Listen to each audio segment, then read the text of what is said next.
Pare, Biboy Bibo!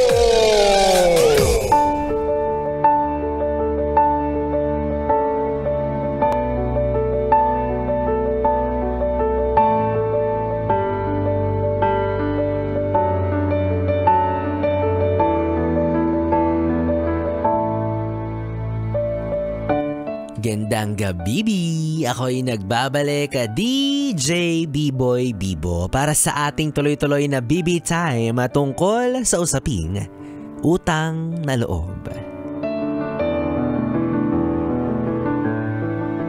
Alam nyo mga yes friend, tama yung kasabihan ng mga matatanda na mahirap magkautang na loob lalo na sa mga taong mapanumbat. Kasi ito yung klase ng utang na talagang hindi mo mababayad-bayadan, 'di ba? Na kahit makailang pasasalamat ka, na kahit tanawin mo sila ng utang na loob, hindi sapat sa kanila 'yun.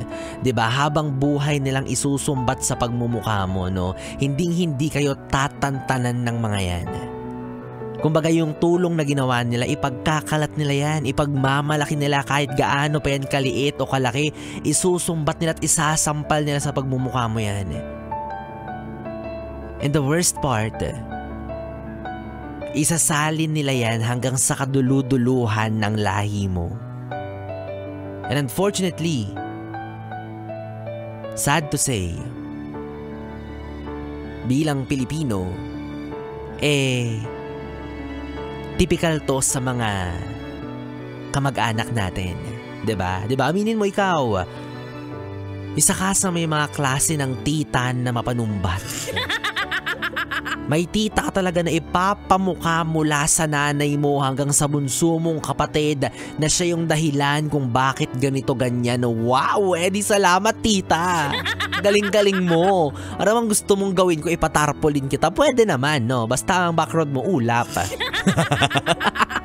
Or gusto mo ba tita, ipa-billboard kita? Baka gusto mong ganon. Wow! Masyadong magastos yun. Pwedeng isabit na lang sa billboard. Ay nako, pero alam niyo mga yes friend, no, ang mas nakakalungkot is kapag yung panunumbat, since gaya nga na sinabi ko, karaniwan ito sa pamilyang Pilipino. Pero mas nakakalungkot ito kapag ang panunumbat ay nagmumula mismo sa mga magulang mo. Yung utang na loob na habang buhay mong pagbabayaran. I mean, diba? Yes, oo, tama nga naman. Magulang yan. Diyan ka nang galing kung meron man na higit sa lahat na tao sa mundo na dapat kang pasalamatan. Walang iba kundi yung magulang mo yan na umaraga sa'yo, na bumuhay sa'yo, na nagdala sa'yo sa mundo, diba? Tama lang na maging grateful ka sa kanila, na pasalamatan mo sila. Pero, hindi naman sa pagiging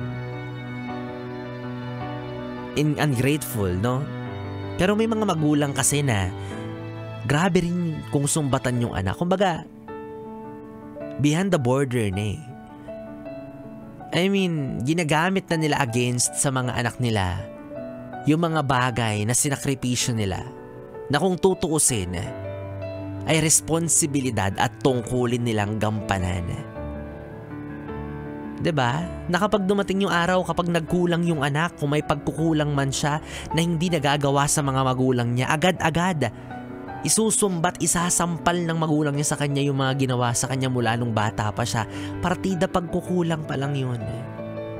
Hindi mo kagustuhan na magkulang ka. Sadyang hindi ka lang talaga perpekto kagaya nila. Kaya may mga pagkakamali ka, mga pagkukulang na hindi nagagawa.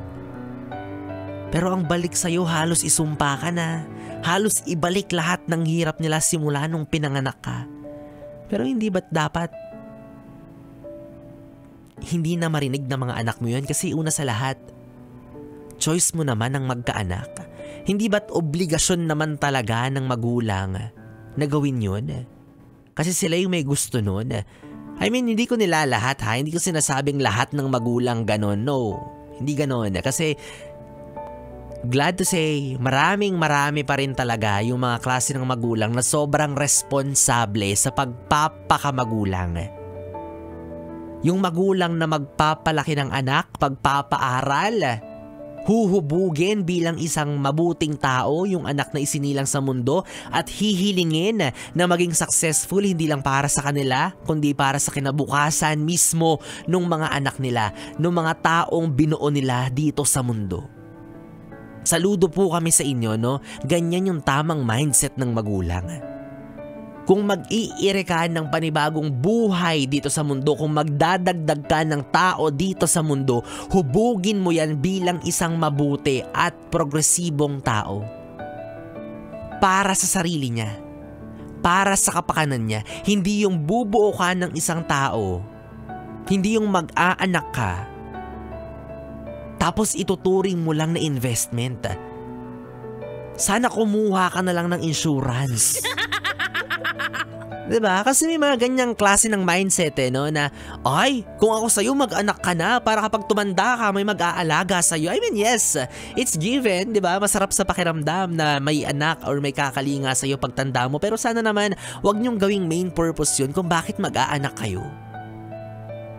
Ay, mag-anak ka na kasi balang araw, pag yumaman yan, iaahon ka yan sa kahirapan. Yes, again, masarap sa feeling yun. Masarap sa pakiramdam. Parang nabaliktad yung feeling sa pakiramdam. Masarap sa pakiramdam yun na meron kang anak na kahit papaano masasabi mong tutulong sa'yo para iahon ka sa kahirapan. Pero again, wag niyong gawing main purpose yun dahil lang para magkaanak kayo. 'Di ba? Maswerte ko kayo kung yung magiging anak ninyo ay magiging dahilan kung bakit makakaangat-angat kayo sa buhay. Pero wag niyo naman silang bigyan ng sobrang pressure. Wag niyo naman silang obligahin. Wag niyo namang ipamukha sa kanila lahat ng hirap ninyo at uusigin niyo silang ibalik lahat ng yon. Dahil lang sa naghihirap kayo. Wag niyo naman silang ikumpara sa ibang anak na ay buti pa yung anak ni kumaring ganto. Napapakain niya yung magulang niya sa resto. Ay, buti yung anak ni ganyan. Nadadala niya yung magulang niya sa ibang bansa. Napapasyal niya ng malayuan. Ay, day, kung pwede lang, kung kaya lang din ng anak mo, bakit hindi? Baka dinala ka pa niyan sa Mars. Baka umabot pa kayo sa buwan. Wag mo masyadong manduhan. Yun yung masakit na katotohanan na yung taong binuo mo na yan. Medyo masakit tong sasabihin ko pero hindi ka responsibilidad niyan. Hayaan yung kusang ibalik ng mga anak ninyo. Hayaan yung kusa nilang ma-realize yung utang na loob nila sa inyo kasi hindi yan ini-insist. Hindi yan sinusupalpal sa mukha nila na hoy, inalagaan kita. Dahil dyan, pagtanda mo, paglaki mo, pagtapos ka ng mag-aral, pag meron ka ng trabaho, ibalik mo lahat sa amin, lahat ng hirap namin sa'yo. Hindi ganon. Mas masarap sa pakiramdam kapag yung anak mo kusang ibabalik lahat sa'yo kasi naramdaman nila yung hirap mo, yung kalinga mo habang pinapalaki mo sila. Habang hinuhubog mo sila bilang isang mabuti at maayos na tao. At aminin nyo, no, karamihan pa sa kanila, yung talaga namang medyo makakapal ang mukha. Sorry to say, but that's the reality, no, na papabayaan yung anak nung bata pa, nung wala pang muyang, or muwang, miyang. Ano yung miyang? Diba? Papabayaan nung bata pa, nung musmus pa, hindi pag-aaralin. Kung kani-kanino ipapaalaga. Tapos nung lumaki na yung mga anak nila, nung naging successful na, aba, bumabalik. Nakikisawsaw. Na para bang sinasabing, nak, hello, magulang mo pa rin ako. Balibaliktarin mo man ang mundo, tatay mo pa rin ako. Yun nga eh. Nasaan ka no mga panahong kailangan ka nila? Nasaan ka no mga panahon at pagkakataon na kailangan nila ng kalinga ng isang ina or ama? Tapos ngayon na okay na sila, na settled na sila, nandyan ka, bumabalik sa kanila, bakit? Para ipamukha ulit yung utang na loob na sinasabi mo?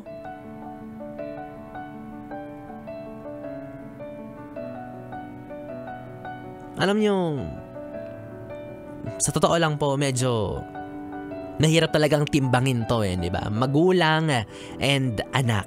Kaninong pakiramdam ba yung mas dapat nangingibabaw? Pero if feeling mo ikaw, bilang ina, bilang magulang, bilang ama, bilang anak, whatsoever, kung anong mang part ka ng pamilya, kung alam mong hindi na healthy yung nakapaligid sa'yo, even if they are your relatives, I think it's okay to move away from them.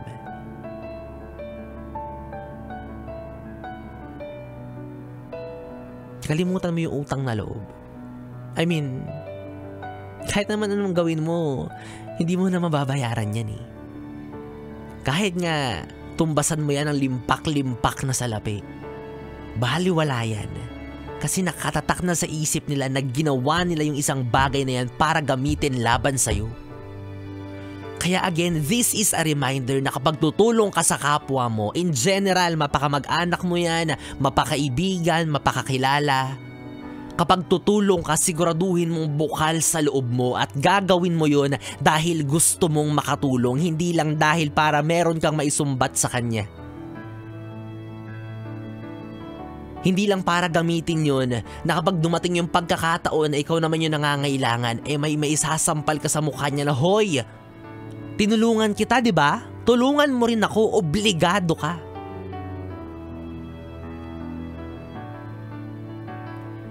But again, hindi ko po nilalahat.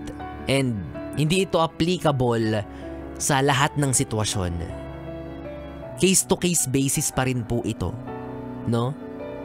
Siguro sa ngayon marami yung napapataas ang kilay, no? Pero wag nating i-invalidate yung pakiramdam ng mga tao na patuloy na lubog sa utang na loob. Diba? Yung mga taong nangailangan, tinulungan, tapos biglang sinumbatan. Diba? Kasi mahirap yun. Kaya ikaw, yes friend, again, kaya na sinabi ko kanina sa pangalawang bahagi ng ating programa, no, na kahit gaano kakauhaw, piliin mo pa rin kung sino yung hihingian mo ng tubig. Piliin mo pa rin kung sino yung taong tutulong sa'yo para tugunan yung pangangailangan mo. Kasi hindi lahat ng tumutulong sa'yo sincero. Maaaring tumutulong sila sa'yo para meron silang balang gamitin para mas lalo kang maliitin. Yun ang malungkot na katotohanan. Kaya hanggat kaya mo, hanggat meron kang paraan, tulungan mo yung sarili mo. Huwag mong iasa sa iba. Diba? Kasi yan yung isang konsepto sa buhay natin na mahirap talagang mabayaran. Hello? Utang nga ng Pilipinas, pahirapan ng mabayaran. Yan pa kayang utang na loob mo sa ibang tao na kahit bayad ka na sinusumbat pa rin sa'yo, diba? Walang katapusan yan. Kahit kanino pa yan. So bottom line of this topic, be kind. Maging mabuti tayo sa kapwa natin. At kung tutulong tayo again, dapat bukal sa kalooban natin. Okay? O kaya utang na loob ha. Tigilan mo na yung kakasingil mo ng utang na loob.